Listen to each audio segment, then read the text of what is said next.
நம்முடைய பிதாவாகிய தேவனாலும் நம்முடைய இரட்சகராகிய இயேசு கிறிஸ்துவினாலும் கிருபையும் சமாதானமும் உண்டாவதாக.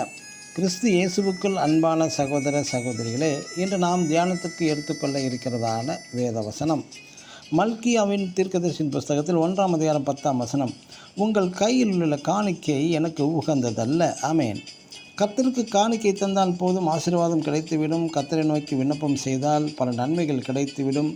அதேபோல் பிறருக்கு நன்மை செய்தாலே மிகுந்த பலன் கிடைத்துவிடும்.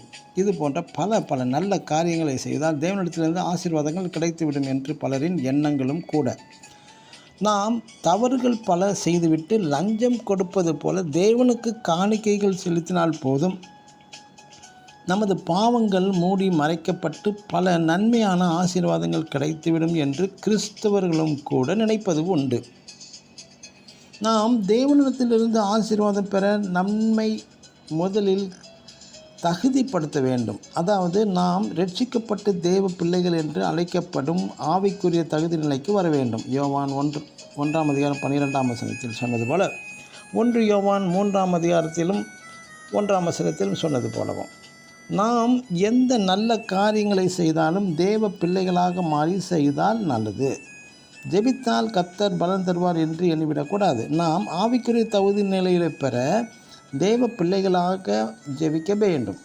பாவிகளை மனம் திரும்பவே இயேசு வந்தார், சரிதான்.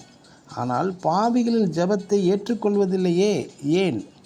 மனம் திரும்பி ரட்சிக்கப்பட்ட தேவன் தருணம் தருகிறார். காணிக்கைகளை அள்ளி இறைப்பார்கள், உண்டியலில் அள்ளி அள்ளி போடுவார்கள். தேவன் லஞ்சம் வாங்கும் கடவுள் அல்ல. ஊரெறிய பட்டம் அடித்து நோட்டீஸ் ஒட்டி அன்னதானம் வழங்குகிறார்கள் அந்நியர்கள். அதனால் பிரதிபலன் நமக்கு இல்லை. வலது கை செய்வது இடது கை தெரியாமல் நன்மை செய்தல் வேண்டும்.